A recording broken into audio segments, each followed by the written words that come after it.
You're listening to Girls with Grafts, a burn community podcast created by Phoenix Society for Burn Survivors, a leading nonprofit dedicated to supporting the burn community. In this podcast, we'll talk with burn survivors, share resources to help with supporting and improving burn recovery, and discuss how to prevent burn injuries. Here are your hosts, burn survivors and Phoenix Society's marketing team, Amber Wilcox and Rachel Kudlak.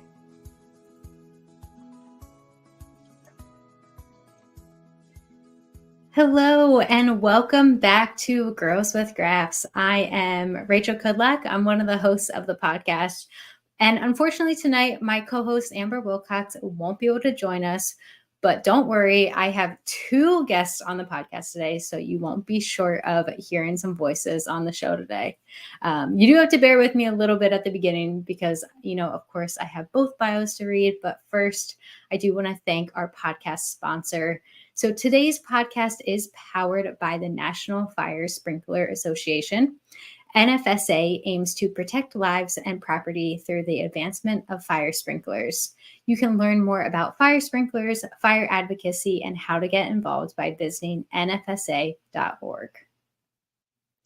And without further ado, let me introduce both of our guests today. So first up, we have Kristen Quinn, who has been a passionate advocate for burn survivors and meaningful aftercare programs since 1993. She started her career as a burn center child life specialist, earned her master's in professional counseling in 2000, and then spent the next 24 years as a mental health clinician at the burn center with aftercare and burn camps as her focus. She believes that every interaction, activity, and discussion at camp has the ability to foster emotional growth. That camp provides challenges that allow campers to push beyond their perceived limitations. She also has two children who are now forging their own lives as young adults. She has been married to a firefighter for the past 30 years. And there is always at least one dog in the house, which I love. Joy is found on the rivers, hiking trails, and in a good book or over a great meal. And friendships mean the world to her. We also have Daniel Chacon, who is the executive director of the Alicia Ann Rush Burn Foundation, a California-based nonprofit organization that is committed to preventing burns and fires and providing services to those who have been affected by burn injuries. Before joining AARBF, Daniel worked as an emergency dispatcher, firefighter, and high school teacher. He is a proud member of various organizations such as the American Burn Association, the American Camp Association, and the International Association of Burn Camps, where he served on the board of directors in 2016 and was the immediate past president. He is passionate about discovering outcome measurements and has partnered on numerous research studies for burn survivors. He has also presented dozens of conferences throughout the United States. So welcome on, Kristen and Daniel. Thank you so much for joining me today. Yeah, thanks for having us. Yeah, of course. And thanks to the listeners who bared with listening to my voice for 3 minutes. You guys have great bios and lots of experience, but lots for me to read. Well, to get started, like I said, I just read your bios, but I love to hear from the both of you a little bit more about yourself and really kind of how you got involved in burn care and why you're so passionate about, burn camps specifically. So, Kristen, I don't know if you want to go first. Oh, sure. So, I started out at the burn center as a child life specialist, and I think I was so drawn in because of the team approach to care. There aren't that many medical specialties that really pull in and truly value all voices in a healthcare team. And that was just something that from the get-go, I was like, this is different. This is special. This is a team that I want to be a part of. And then I got to really dig into the patients. And, the burn survivors that we get to help take care of are just amazing, amazing examples of strength and resilience and creativity. And, people who are willing to sit in the struggle and, make choices every day to keep working and fighting and healing. And then I got pulled into our burn camp program almost immediately. and the opportunity to like work with our first program that we had was for adolescents, and to be able to work with adolescents and kind of say, oh no, we're going to do this, and you get to try, and I believe you can do this, and then we're going to sit in a circle and we're going to talk about it, and we're going to talk about, you know, how did we dig deep and what did we find that helped us through this hard time, and how do we apply that to other experiences. And it just pulled me in from the beginning. And you know, and then you take a step further with burn care, and you start meeting people from other burn centers around the country. And then you start realizing that you're getting to know these patients for, you know, much of their lives if you meet them when they're babies. And it's been a really special team to work with on so many levels. Yeah, thanks. And Daniel, what about you? You know, I came into kind of my job back in the day. This is when I was 23 years old. My previous work before this was as an emergency dispatcher and as a firefighter. And I just stumbled across this small nonprofit, had a job posting for a cancer and rec manager. And I was like, this would be a nice little thing to do before I go off to working for a larger city department. And I remember my first time going to burn camp and being a part of it and realizing that this is about to change my life. And it's now been 15 years since that moment. I am grateful for every interaction I've ever had and part of this bigger burn community. I've learned a lot of the same principles that we teach at burn camps and we teach at our retreats are the same principles that also have healed me in my own journey. Even as a non-burn survivor, being able to talk about things like trauma, being able to talk about our processes and healthy coping mechanisms, and also to be able to see and have people demonstrate resiliency. So much about that I think is camp and is this field. It is also one of those unique bonds that you get to spend some quality time with people in these camp surroundings where you're taken away from all of your other vices or your luxuries that you have at home.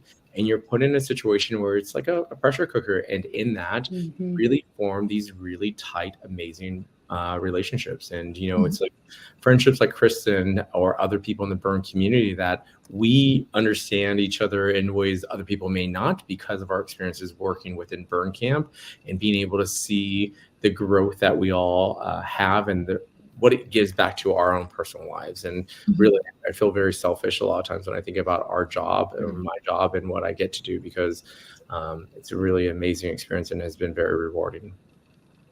It's amazing. Well, you know, as you know, we're talking all about camps today. And as a camp kid myself, you know, I know on the other end how much, you know, the magic that there is at, you know, growing up and going to camp every single summer and the bonds you form with other campers. But like you said, too, also even the staff and, you know, the helpers and volunteers who are working behind the scenes to make sure everything runs smoothly. So, you know, I know from my perspective, the benefits that camp had on me, but, you know, for parents or caregivers listening, can you just tell us a little bit more about, you know, the power and the benefits that camp can have on the lives of survivors? You want to go, Daniel? You go first. No, you go. Okay. So there's two sides of this, right? So there's going to be the side where I will say, my research hat, it wants to go on and tell you about like let's talk about what we found within some of the stuff that's been done on burn camps, because there has actually been a good number of them, and not just for burn camps but camps in general. So the American Camping Association did a research back in the 1980s where they found that the top 3 reasons why kids go to camp and the benefits of camps was to build relationships with other kids, to try new things, and to build relationships with the adult role models in their lives. And that those were the reasons why they went to camp and they continue to be a part of camp. Likewise, Dr. Ruth Rimmer and a few other people have done research on this, of the benefits of camp. And we see the same thing.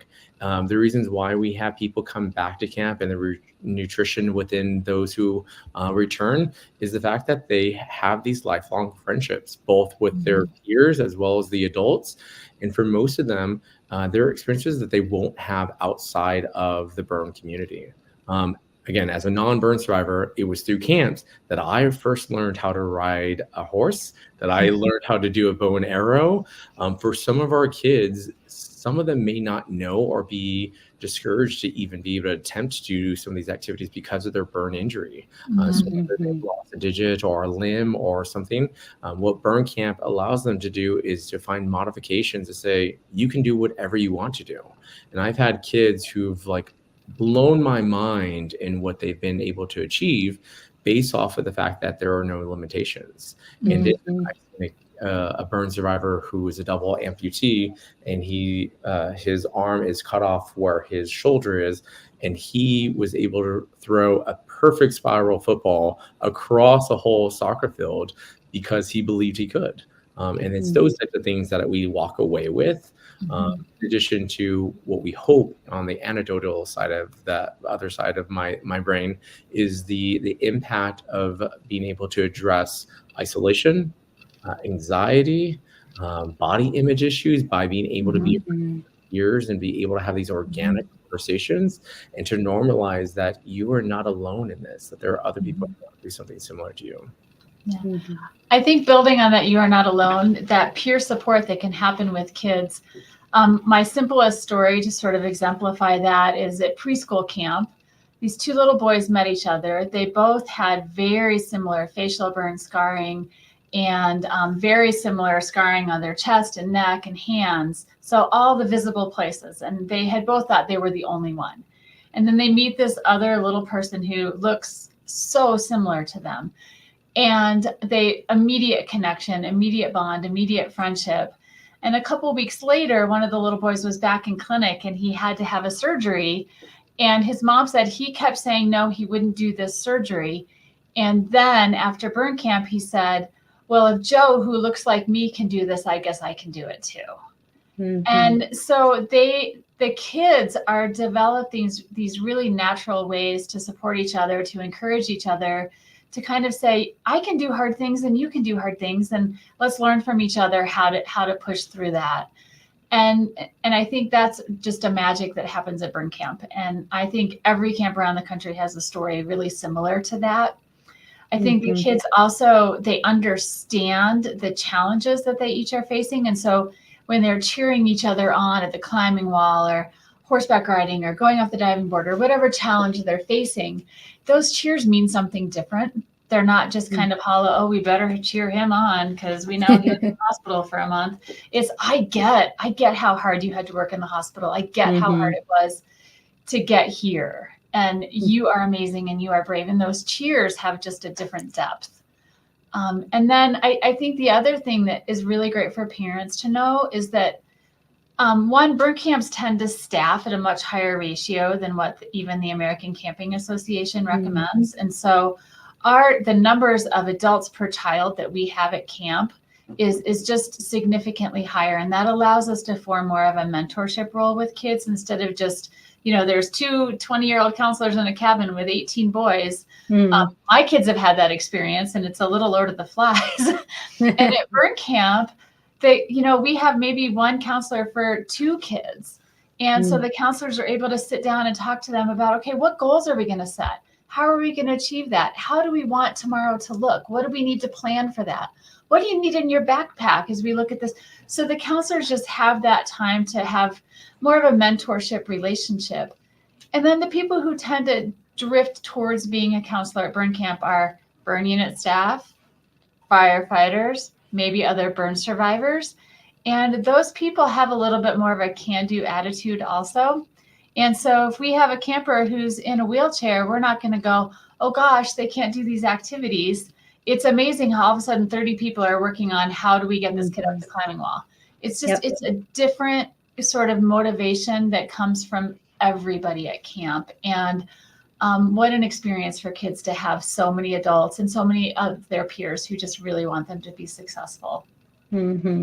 Yeah, I mean, just as both of you were sharing your stories, I can think of the same ones, whether it's a rock wall or zip lining. I have this vivid memory of one of my fellow campers who she had lost one of her arms due to the fire, and she didn't think she could climb up the tree. She was so scared to climb up the tree, but then by the end of the day, she was doing the zip lines with everyone else and was loving life.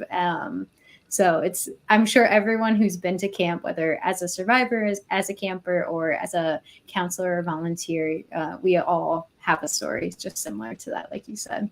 Yeah. I think the important thing too right now is there's a shift within our industry and within the camping community for at least burn camps, and it's also realizing that this recreation is not just for kids. Is that all people of all ages are seeking this out. Kristen and I both do similar programming, and when we say camp, I think a lot of people just think of the kids camps that we all put on. But there are family camps out there now. There's women's camps. There's all these other retreats. Young adult retreats, adult retreats. Yeah. The recreational value that you put into something. And I think what we're all describing is that resiliency and that ability of like, I can do attitude. And that takes you further in all areas of your life. You know, I've met a lot of burn survivors that have always said like, one, I wish I had camp when I was a kid. And two, I've never met anyone who went to camp who didn't enjoy and love the experience. I've always had people who are like, man, I really wanted that. I wish I had that when I was that age. So really, I think what we see is the need for that connection. And, you know, there's these opportunities where like you won't ever get again, and having memories of creating that normalcy and also creating these great skill sets. Yeah, no, that's such a good point. And I'm so glad you brought up like the retreats and family camps, because, you know, I was talking to someone, maybe it was at ABA or something, about, you know, my sister, who she was 4 years older than me. She wasn't injured in the fire. But, you know, she still is a survivor in her own right. And she went through she has her own journey as part of my journey. And she never attended camp with me. And I can't remember if that was because she couldn't, or maybe she didn't want to at the time either. But it's bringing in the whole family, siblings, you know, even my parents, you know, they dropped me off at camp, but, you know, they could have been going to a retreat as well. So it's really, I'm glad to hear that, you know, we're kind of shifting and offering this camp-like experience to all ages. Yeah. And every program is a little different, and every, you know, programs are all, I think an amazing thing about camp is that it is set up, if you're a member of the International Association of Burn Camps, one of our requirements is that participants aren't charged to come to camp. And so, you know, depending on the size of the organization, some organizations like Daniel's, which is really big, are able to offer this huge array of programs. And, you know, some organizations are smaller, and maybe they are still doing a burn survivor kids camp, and that's what they're able to offer. And so, you know, I think the move is to really recognize that adult programming, family programming, young adult programming is all a part of that phrase, camp. But yeah, so every program is able to offer something a little bit different. Yeah. And we'll make sure that we have, like you said, the International Association of Burn Camps. We'll make sure we have their website linked in our show's description. I know they have a great camp directory on there as well. So, you know, kind of thinking specifically about kids camps, because I know we'll have a lot of parents listening in. You know, I know the IABC is a great resource, but what else, or maybe you can talk more about the guidelines that those camps have to follow, or what parents and caregivers should be looking for when they're looking for camps for their kids. Daniel, you want to take that? This is such a great question. And really, it's going to be dependent on a couple factors, I think, in my mind for people. I think one, it's amazing to me that some of the parents allow their kids to come to camp, because I put myself in their perspective, and I was like, we start our kids camp at 5 years old, which is, I think, a lot younger than most other camps. We're 6. You're 6? Okay. So for us, it's like, would I put a 5-year-old on a bus or in a small craft airplane to send them for a week long to a camp to a bunch of people I don't even know, And then add on that, they just went through a big traumatic situation, right? And I want to protect my kid because they just went through that. So like in my mind, I'm always in awe that parents trust us, and also very grateful because we know the benefits of what camp does. But within that, I think a part of that is we try to do a really good job of educating people of like, hey, your kid is going to be safe. And I think there's some factors of that, both in the physical safety and the emotional safety. And these are some of the guidelines also within the IABC that talks about what you should be ultimately wanting from a camp. One, there should be some form of medical support, right? So some degree that there is a nurse, a doctor, a PT, an OT, and hopefully all those things to have a full medical team, really. But there has to be at least an access to a medical provider, which would be a doctor or at least a nurse practitioner who can get access to medicines if there is a need for it. Because camp means activity, which usually means some kind of injury. I've never had a camp year that hasn't had some kind of injury or some kind of need for a medical team. And we've been so blessed to have multiple doctors, multiple people who are part of our med team. But every camp should have that as a basic, as well as some form of emotional safety as well. And this is a newer thing that I think people are starting to jive more with the concept behind. There was a lot of resistance within mental health services at camp because a lot of people were like, camp just should be fun, keep it lighthearted. They should just be kids. Well, guess what? Kids have emotions, and kids who have trauma have a lot more emotions. And we have a bunch of adults who we've taken all their vices away. They have a lot of emotions themselves. So how do we deal with these emotions? So one of the components of being an IABC member and being an IABC camp is the fact that you have to have some component of a psychosocial program.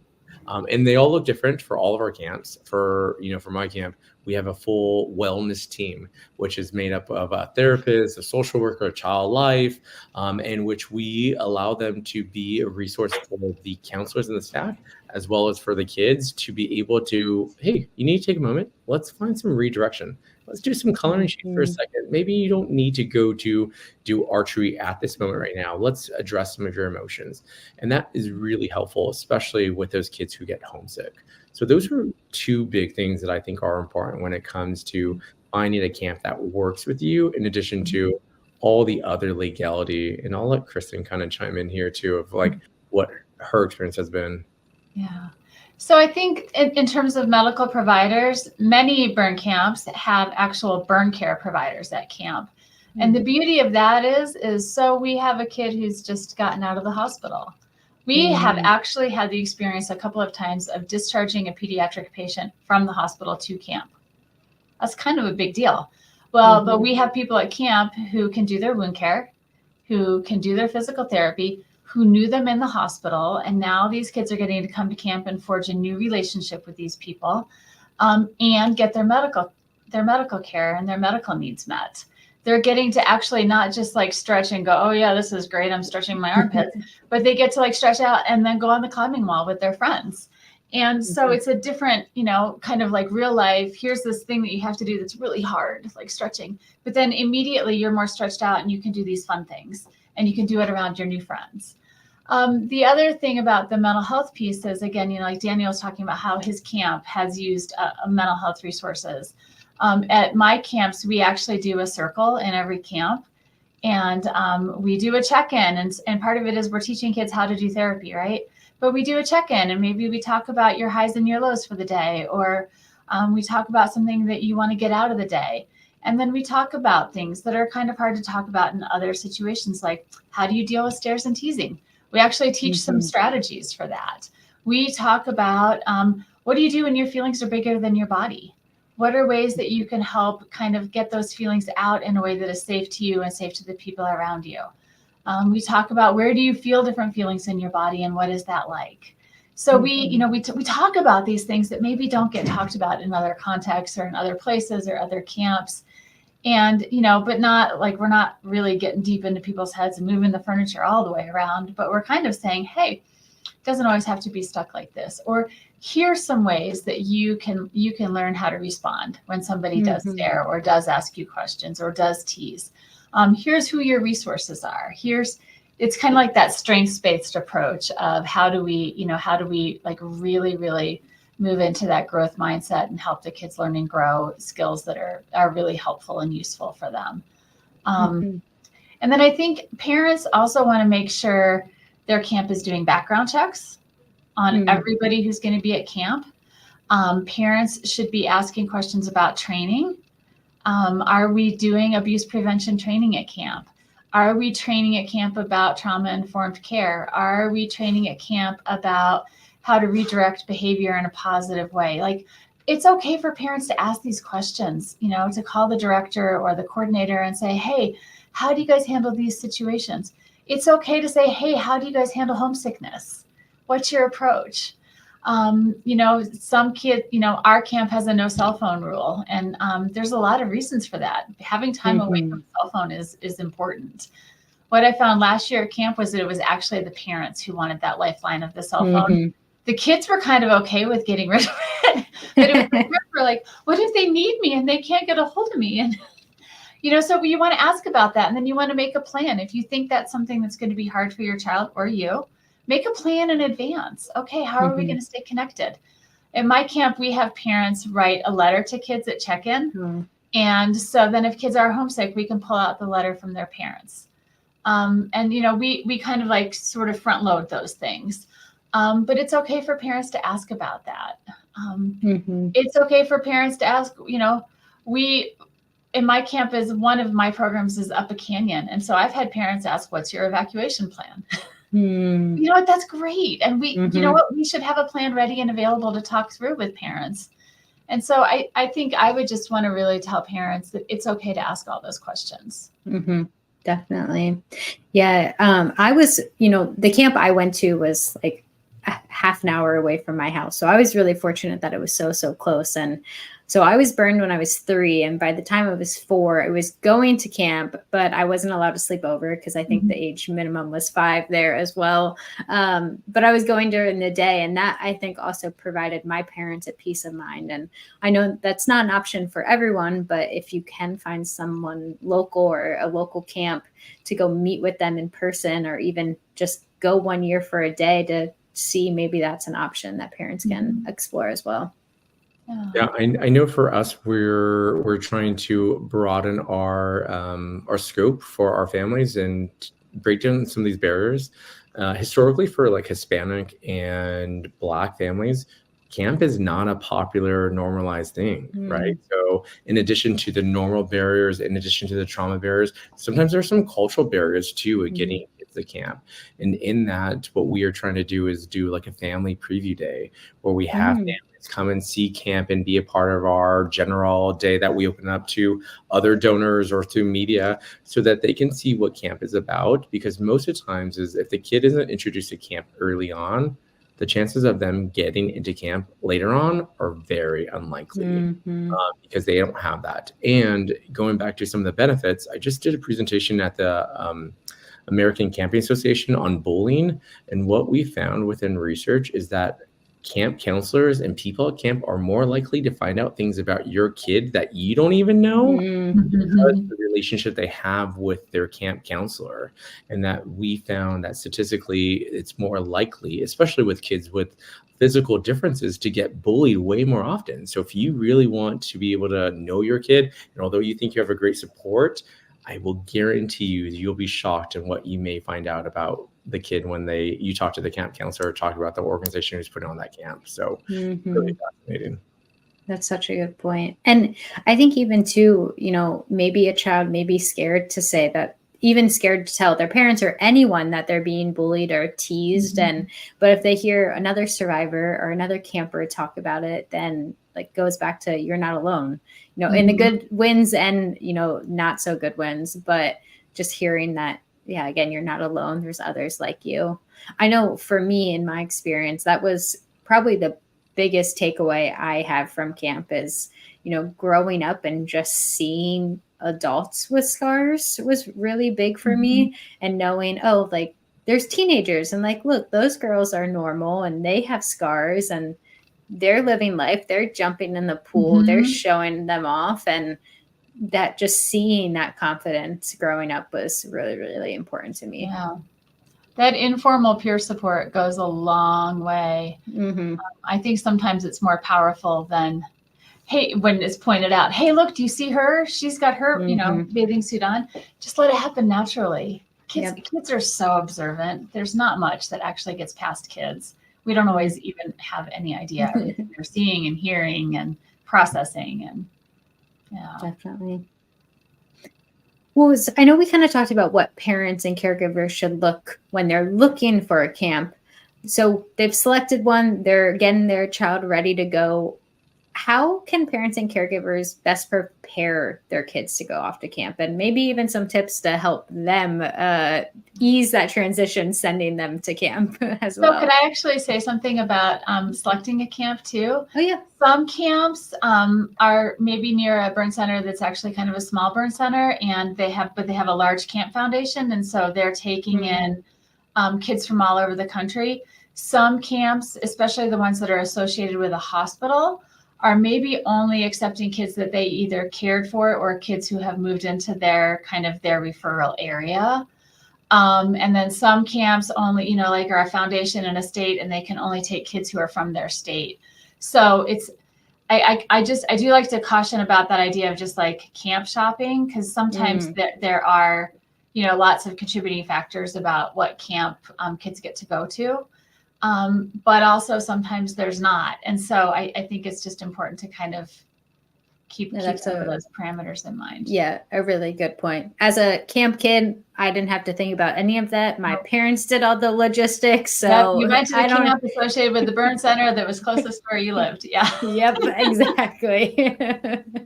But that's a really good point. I will say though, is that if your kid can go to camps and more than one camp, we believe in the benefit, right? So people are always like, oh, what do you think about all these camps? I'm like, great, go to my camp, go to that camp. If you can go to more than one camp, go to it, because there's a lot of things that you can get from it and the value of it. So I do know a good number of our kids in California who bounce around between like 5 different camps. And like, where are you? And it's like their summer break is all burn camps, and they're going to because they meet people through the Phoenix Society at World Burn or other occasions where they're like, I want to go to that camp, I want to do that.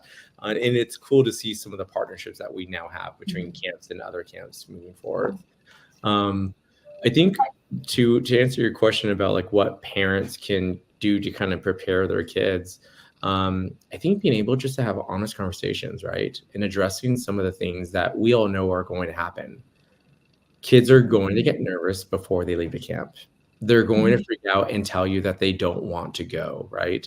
So I think being able to be the one who can hold the emotions and say, I don't want my anxiety, and I don't want you to leave me either. So I don't want to communicate that to the kid, right? And really focus on the benefits and to be like, you're going to have an amazing time. I know you're going to come back and you're going to have all these stories for me, right?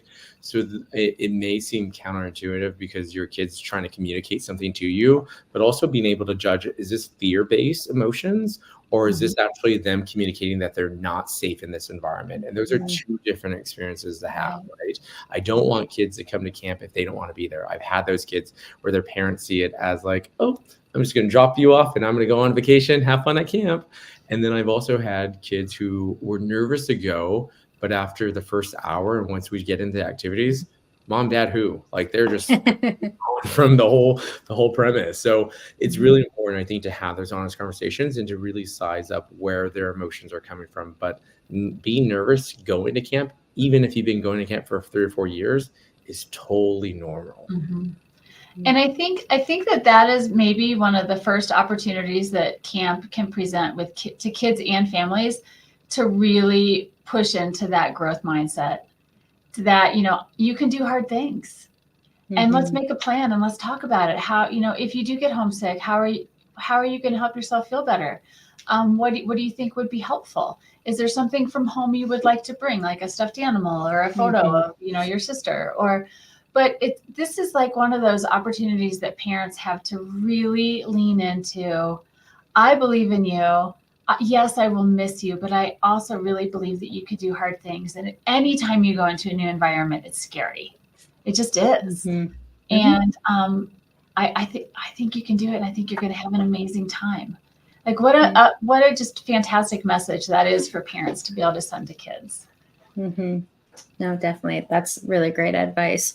I know, obviously when I was 4 or 5, I can't remember if I was nervous or scared to. And, around the teenage years, it wasn't necessarily that I was nervous to go, but sometimes, yeah, you're talking about your burn injury. You will have some of these emotions come up. I always looked forward to it, but I think I always sometimes felt like a little sense of like, I'm going to camp to talk about my burn. And that time I didn't really want to talk about it as much. But then, like you said, once I was there, my parents wanted to stay and talk to their friends. I'm like, see ya. My friends are over here. We're going swimming. I'll see you in 3 days. So no, that's really, really good advice. Well, kind of on the flip side of that, after camp's over, maybe this is the only camp that a child gets to attend and it's during the summer and they go back home and there's no other survivors around. How can parents and caregivers kind of help their survivor take that magic home with them throughout the entire year? I can start that answer. I think mostly, and again, every camp has amazing and unique ways of sort of addressing some of these things. Some of the things that we do at our camp is for my teenage group and my young adult group, we actually have them write postcards to themselves. And, maybe something they learned, maybe something they conquered, maybe, something they want to remember. And then I mail that to them in like January with a little note saying, hey, don't forget to register for camp. Sometimes we do things like we've taken rocks that have like our logo engraved in it, and we'll like pass the rock, like we'll make a wish in the rock and pass it to the person on our left and then say something nice to that person. And then if that, camper is feeling a little lonely or sad, they can hold on to that rock and they can just kind of remember. Or that's part of what the art projects that we do at camp. Sometimes we do an art project just because it's like a fun campy thing to do, but usually our art projects have some kind of meaning and intention, and the kids or the teenagers or the young adults can look back on them and go, oh yeah, this we talked about this and we said if I was feeling lonely, I could do this with this piece of art. And so I think there's ways that camp magic can stay with kids. Camps in general have pretty strict rules about, like social media and contact with campers outside of camp. And those boundaries and relationships are really, they're pretty firm. And so yeah, if a camper really wanted to reach out to a specific counselor, they should always go through their camp director. Counselors should never be connecting with campers or their parents on social media. So that the camp might have its own site so those are just safety boundaries that camps should always be following. But like I said, those are things my camp program does to stay connected with kids. Danielle probably has even more. No, we do a few different things. I think one is we do birthday cards, and the counselors get to fill out birthday cards at camp to their campers, and usually most of them will include pictures and memories of camp. And it's just a nice way in which like we collect those. We have a volunteer who sends them out every month, and the kids get to receive them on their birthday, and they feel that camp magic throughout the year. We try to also do for us, we have the luxury of being able to do more smaller events throughout the year. So our camp is 7 days, but then the following month, literally 1 month later, we do an outdoor trip where we're doing outdoor rock climbing and kayaking. And then 1 month from that, we do another trip where we're doing surfing in the Central Coast. So like we try to do these touch points all the time. Why? Because we know the more we can get people around each other, and this is the power of peer support, this is the power of what we all believe within the burn community, the better it is for all of our healing and our connection, right? But there are a lot of things, to Kristen's points, that we can do. And this goes back to the resiliency, right? Okay, cool. You are a parent of a camper and they're having a tantrum, or they're just refusing to do something because it's difficult, right?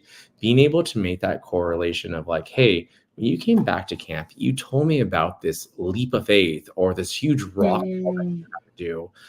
And in that, you told me you were scared. You told me that you had that fear, right? How can we transfer this over? Is it the same thing here? How can we find a way that we can overcome this? And I think with that ability, hopefully we can bring down and put into words some of the things that we know are possible in being able to see someone go and through their process, their healing journey, is to be able to make those associations and to say, yeah, I can do hard things. And yes, there are things about this that I like.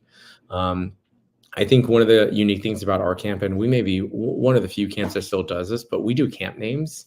And it's one of the things that is kind of a special little thing for us, is that everyone has a unique name. There might be 5 Matthews at a camp. For me, my camp name's Apollo. There is only one Apollo. And in that, it allows our campers and our staff to have this sense of identity. And in that, it protects us for the same reasons that Kristen said about social media and all these other factors of not trying to find these people. But the really cool thing about it is that it also helps the campers to start at a very young age, start to think about what their camp name is going to be, about their identity and what that looks like. In addition to, I think, what we've all created within our counselor and trainings, our CITs, or our leadership and training programs, is that we really hope to instill in a culture in this community that, yes, go to camp, receive, become that camper and get all of that healing and love and acceptance. And guess what? When you're old enough, it's your time to give back to this community. We are a community that believes in peer support, and in peer support, there are moments in which we need to give, and there are moments in which we need to receive. And in this, I love seeing our burn camps reflect the demographics of our campers, and to have burn survivors representative is a crucial part of that. So hopefully that continues in this is really, and I've heard parents leverage that. They'll tell their campers, hey, you're not doing well in school. You may not, maybe you can't go to burn camp, right? You can't go to burn school, right? And it's the reality of it. It's not supposed to be fear-based, but the number of times that kids leave camp, and then I get phone calls from those first-time parents. They're like, I don't know what you did to my kid, but they came home, they were on this high, and this whole week they've been depressed.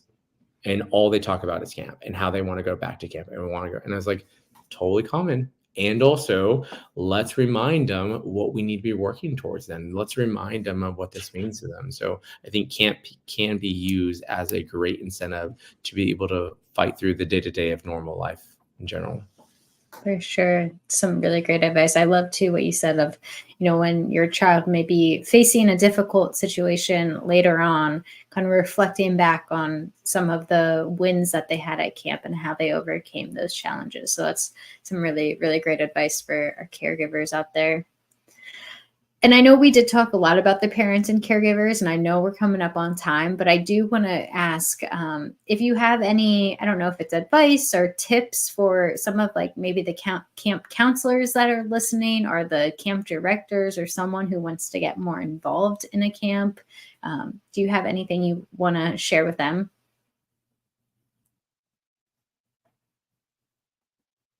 Who wants to go first? That is a broad question. I have no idea even how to even answer, because there's so much that I want to. One, I think if you're not connected to IABC, the International Association of Burn Camps, I'm going to make this shameless plug, as Chris and I both serve as board members to this association. Get connected. There's no reason for us to reinvent the wheel. So if you are a facilitator, provider, or part of that in a leadership role, or just a camp counselor, get involved in the International Association of Burn Camps. Why? Because we're all about resource sharing, and also the creative ideas that I'm able to steal and borrow from these other camps is all the time. I'm always taking them, always learning. And I guess that would be the second thing from us, is that we're not done. We're not done perfecting burn camp. There's always things that we are learning. Right now, I am in the midst of trying to figure out how I and our organization can be a more gender inclusive camp as we start to see the diversity of burn camps really explode even more. And also a recruitment. Do my camp counselors reflect the demographics of my kids?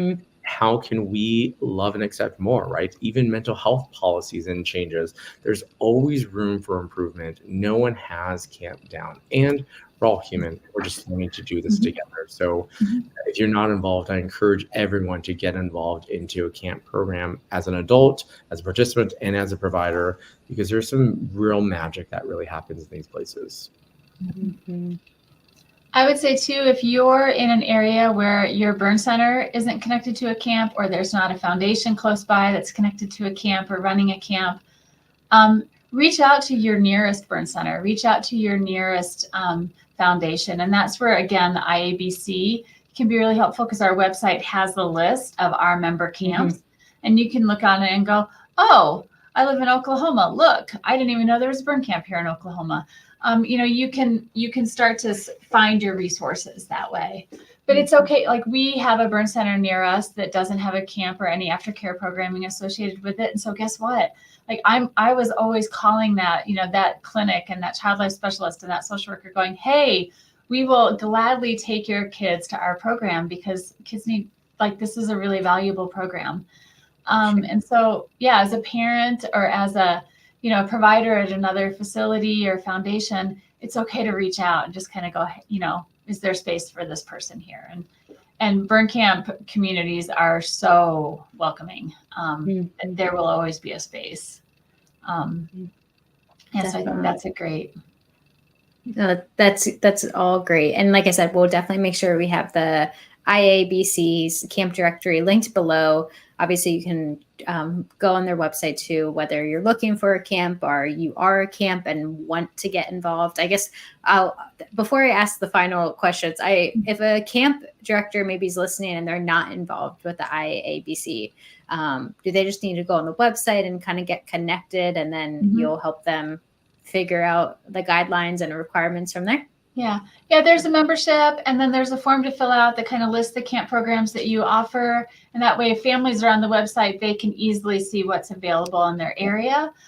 We also do a quarterly Zoom, and that Zoom is both educational and just kind of informal community building amongst camp providers. And also, we have a workshop every other year, and it's a workshop year. So the workshop is going to be in November this year in Georgia. And so that's an amazing opportunity to learn more about just facilitating camps and activities and legal issues and staff management. And we kind of run workshops based on all those things. It's amazing. We may have to have you both back on so we can maybe do a podcast dedicated to the camp directors and the folks kind of behind the scenes, putting it all together. But yeah, we'll have all of those links below. And Daniel, like you said earlier, I love that too. The idea of, what are you doing fun at camp? How are you keeping that magic alive? I love the camp name idea. I think that would have been really fun because, Rachel, there's a million Rachels everywhere in general. So I would have loved to have been able to come up with a special name for a few days. Well, some of those names are very unique too. We have people like Skittles and Red Vine and, Kitty and Little Bear. Like there are all these really fun ones, and your personality kind of gets a part of it too. So my Apollo alter ego is definitely different than Daniel, who is in a suit jacket half the time when I'm in meetings. So definitely a different personality. Yeah, awesome. Well, before we close out and I ask you both our two final questions, is there anything else you want our listeners to know, whether it's about you, about your camps, or anything? No? Oh, okay. Well, like I said, I'll ask you our two final questions. We always end the podcast with two special questions for our guests. So our first one is, we talked a little bit about this, so I might change it up a little for both of you, but maybe what is one piece of advice you'd want a survivor to know? Any survivor of any age. I know it's pretty broad, but what's one piece of advice you'd want to share with the survivor? I would say reach out. Join the community.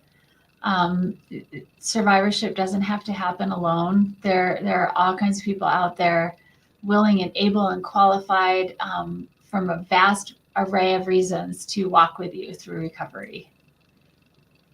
That's great advice. Yeah, I would probably echo that and maybe a little more detailed of speak up. Whether you're in a community or not in a community, speak up. And that's hard to do. We know that there are barriers. We know that there's a lot of things that do not give people the ability to feel safe to speak up.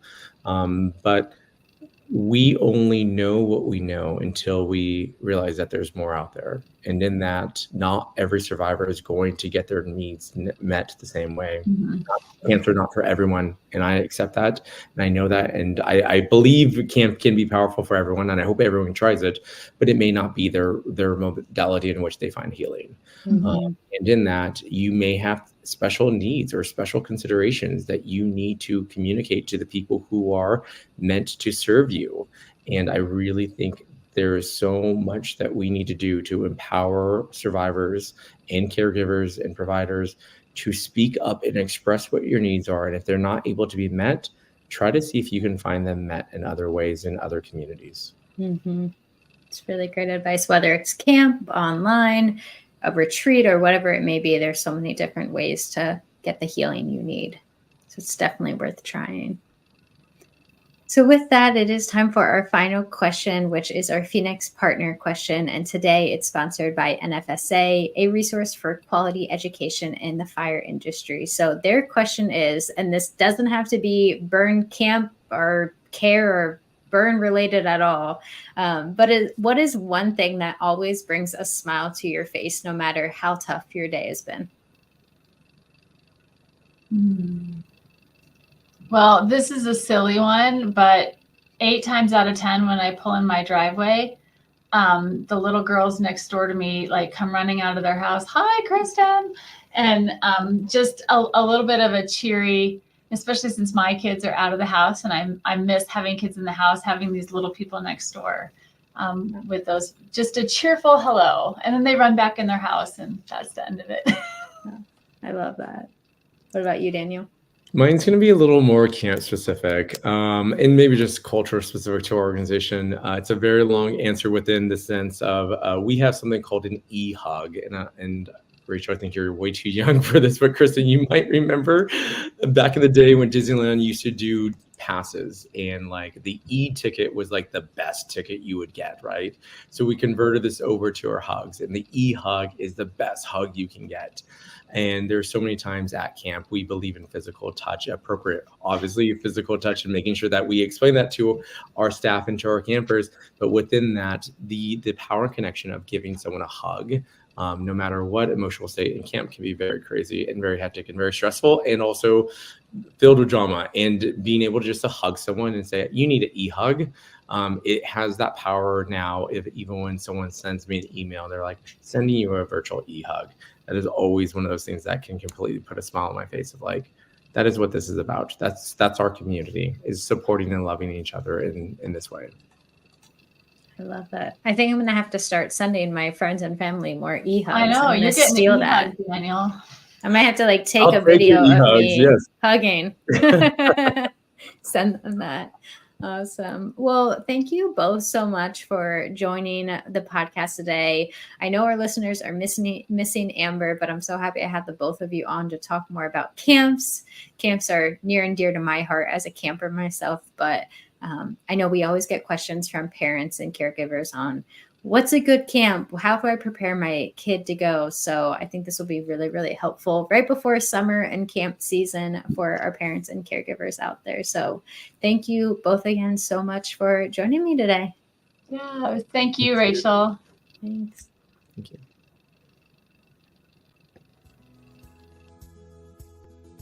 Thanks so much for tuning in to this episode of Girls with Grafts. If you are enjoying this content, please feel free to rate, subscribe, and leave a review wherever you listen to your podcasts. This helps others find the show, and we greatly appreciate it. Thanks again for listening, and we'll catch you in the next episode.